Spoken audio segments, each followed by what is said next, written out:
years that have been in between that trip and now, and we're doing it again, bro.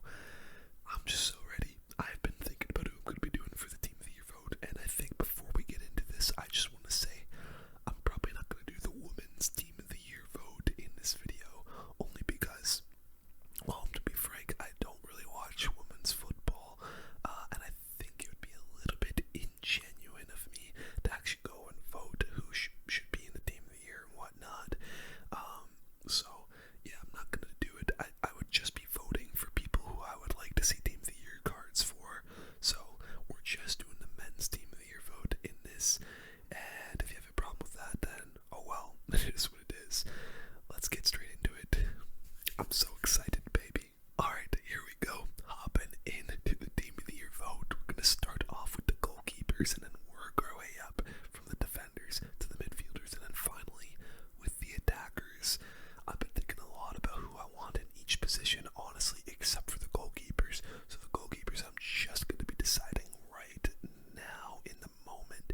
And personally, I think I'm going to be basing it a lot off of the Euros and Copa America tournaments that happened this year. That's where we got to take a look at a lot of players, especially the goalkeepers. One that seriously shined for me was Diogo Costa for Portugal.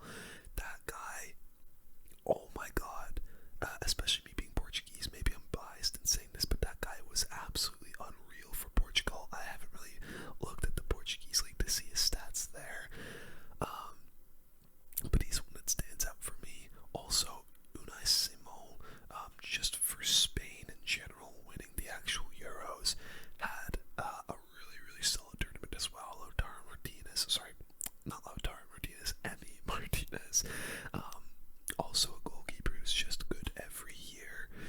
And so, obviously these other four, Donnarumma, Kobel, Galakshi, and Maignan, all great world-class keepers in their own right. But I feel like it's going to be between those three for me, Martinez, Simon, and Diogo Costa. So I might look up some stats quickly, maybe base my decision a little bit more off of that. Are there any other goalkeepers? No, there aren't. It's just these guys. So let me take a look at some stats quickly. I'm more curious to see how Diogo Costa has done in the Portuguese league. As you can see, I've got a bunch of FOMO stats up to make sure I'm making the right decisions on a lot of these. So let's take a look at some stuff. Okay, so FC Porto is actually second in the league, which is not bad. I was looking at his stats, and he's been quite well. 12 clean sheets in 17 matches.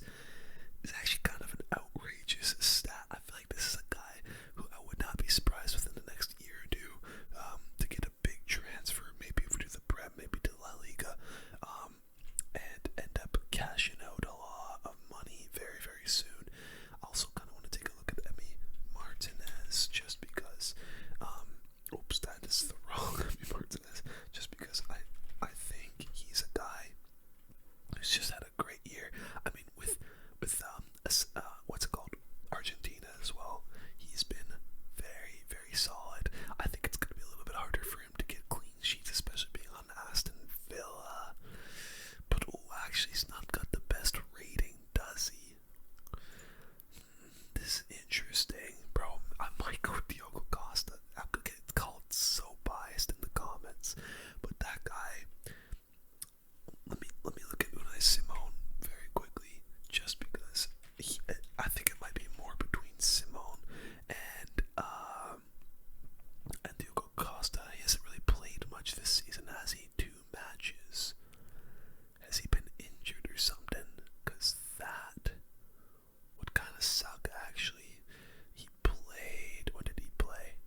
vote is going.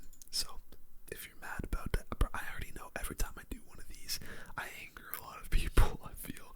And hey, that's gonna happen when a lot of people have their opinions about something. Alright, into the defenders we go. Now, there is one player in this list that is a non-negotiable for me, and nobody's gonna change my mind on whether this player goes in the team or not, and one of them is William Saliba. This guy, 110% needs to be in the team of the year with the year he is having. This guy just keeps on getting better and better and better, and he, I think, is one of the best center backs in the Prem, full stop. This guy is just amazing. Every single game he plays for Arsenal is just, he's playing like his last, and he's been having a really, really good season, and a great calendar year. Even with France, he was pretty solid. Just watching him play, and so I think he's got to go into the team of the year, 100% for me. The next few are gonna be a little bit tough. I want to put Teo Hernandez in just because this guy's great every year. We can pull up stats for him in a little bit. Trent Alexander-Arnold as well. I mean, with the year Liverpool, or with the season Liverpool are having, I want to maybe stick him or Van Dijk in. It's really tough. I think even Kimmich is having a freaking unreal year at Bayern. So those, I'm just kind of thinking out loud as to who I'd maybe put in. I don't really feel like Real Madrid should be having too many players in the team of the year this year, only because they've been having, I think they're first in La Liga now, but they had a really rough start to the season. So I'm kind of straying a little bit away from Carvajal and Antonio Rudiger. I feel like I kind of want to put in Trent and Van Dijk, both of them. But I remember, I think it was the 2020 season, they were both in that team of the year, and those cards were unreal. And so, I'm like I did for Diogo Costa, I'm going to look up some stats quickly just to confirm my bias and see if I'm actually correct in saying that these guys are having really good years. And maybe even look at Teo Hernandez's stats. Those are like the main guys that are jumping out to me right now, but let me take a look at some stats before I actually make the vote. Okay guys, I've been kind of taking a while just looking at a bunch of these players, and one player that's caught my eye is Joshua Kimmich. This guy has an 8.04 rating on FotMob. I know it's kind of dumb to go off the ratings,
just guys that I don't know if I'd actually include in Team of the Year. Even Taylor Hernandez, I just don't really.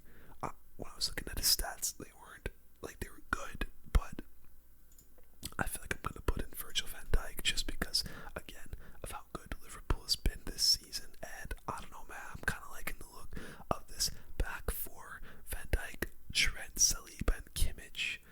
It's pretty nasty back line, I can't lie. So let's get right into the midfielders now. Man, there are a lot of midfielders in here, and I can't lie. One I have to put in straight away, and I feel like this has to be a non-negotiable. It's Cole Palmer, dude.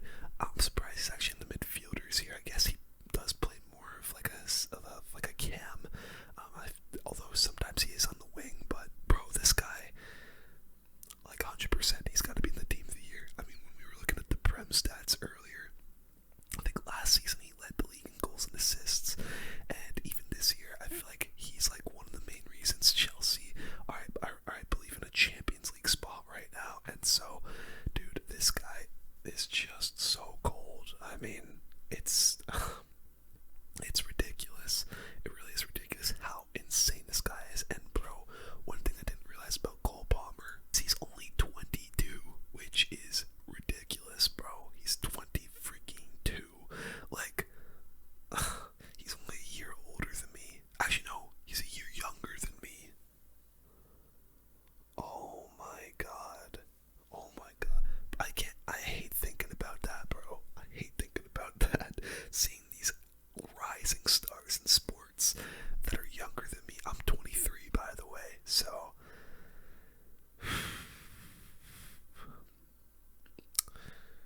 alright, let's change the subject. Either way, Cole Palmer gotta be in my Team of the Year vote. I think another guy has to be Rodri. I mean, I feel like every single year the Ballon d'Or winner should be in the Team of the Year. I know he's been injured like basically this whole Prem season, but just based alone off of the beginning of last year, how amazing he was in the Prem, and then even the Euros being so crucial to that Spain victory, I think Rodri's got to be in here, even though he's missed like half of the year. He's just been so crucial to City. I mean, we can see how good they are with him and without him, right? They go from Premier League winning team to a 6th place team in the Prem without Rodri. So, I mean, like I said, he's missed a lot of the year, and having him in means a lot of these other people aren't going to be included. But it's just, Rodri's got to be in here. And the last one is going to be tough because there are players I think really, really do deserve it. Odegaard has had a great year. Rice has had a great year, right? Jude also had a good year. Maybe not on the level that a lot of other people think, but I mean, it's Jude. That guy's amazing. Valverde, Nico Williams. That guy's had a fantastic year as well. It's gonna be tough to actually decide who this last player will be. Man, there's like even players in here that I've never heard of, like Zagrova. I don't know how he's made the Team of the Year vote. That's pretty insane. Oh man, I might have to do a little bit of research here, because I mean, just off of like the wow factor of these players, like based off the name, I lean towards more of like a Jude Bellingham, right? I mean, that guy, I think he's been pretty solid for Madrid like this season. Obviously he was amazing last season for him, but I feel like he was one of those guys that kind of disappeared in the Champions League this summer, or even like this season so far. I'm gonna take a look around on FotMob, see how guys been doing this year, and maybe base my decision off of that, because this last one is a little bit tough. Okay, after a little bit more deliberation and looking around at some stats, I have decided I am in fact going to be going for Jude Bellingham. I know I said I didn't really want to and want to do a bit more research, but I did. And bro, as a midfielder, this guy just scores at an inhuman rate. I know he plays more of a cam. Sometimes he'll even go in the wing every now and then, but a lot of these midfielders,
players. And okay, before I did this recording of this Team of the Year vote, I did have another recording where I just didn't have my mic turned on, and I was really sad, so I had some time to sit here and actually think about who I was going to decide.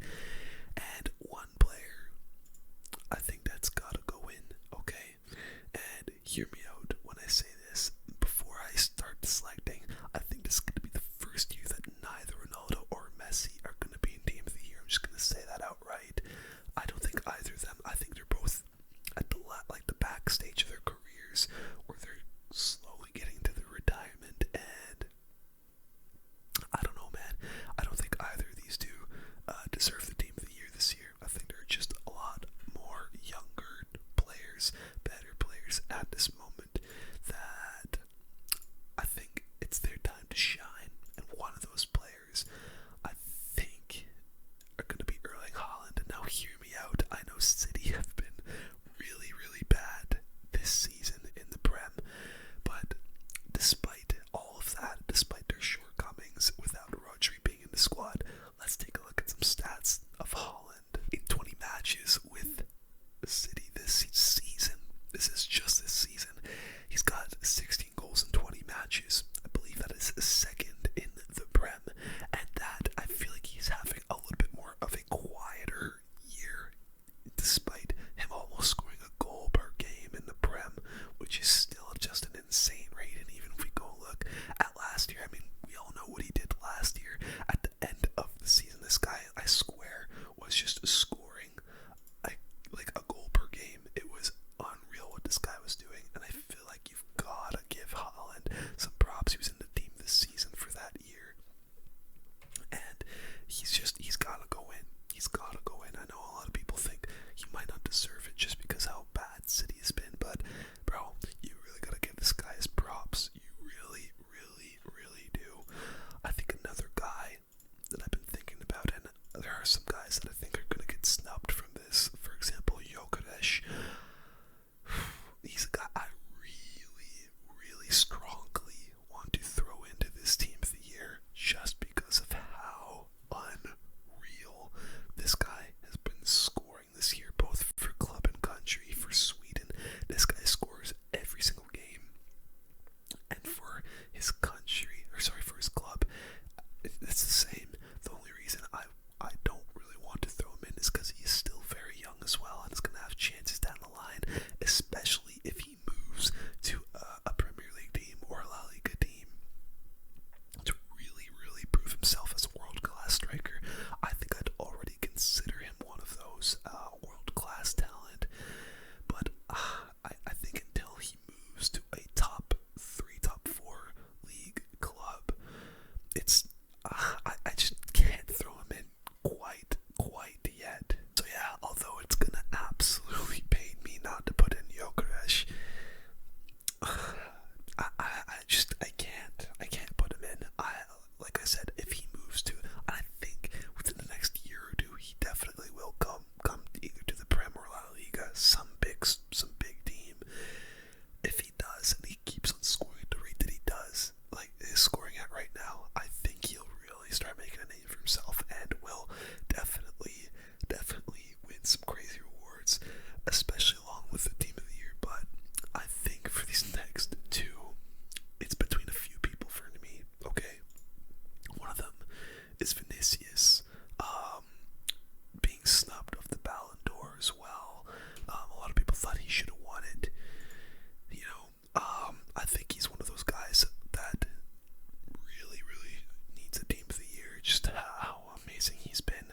Salah is having an unreal season in the Prem, and he was also fantastic at the back half of last season as well. This guy is just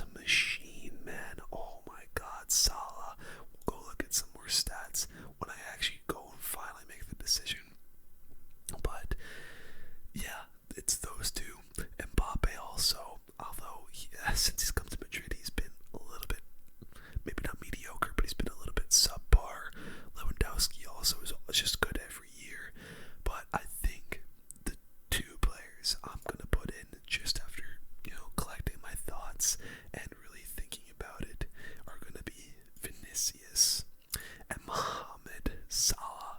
I think that's going to be my front three for the team of the year, bro. Let's go look at some stats. Like I said, I'm definitely snubbing some people, even Kane as well. Always a goal-scoring machine over there at Bayern. Was a little bit lackluster for England in the Euros, but it is what it is. Lamine Yamal as well. However, he's another guy who's very, very young and is going to have plenty of chances in the future to win that, win Ballon d'Ors, Team of the Year, stuff like that. The guy is still what is he, 17, 18, which is absolutely ridiculous. He's going to be so freaking good in the next few years. And like I said, Gyökeres, it pains me not to put him in as well, but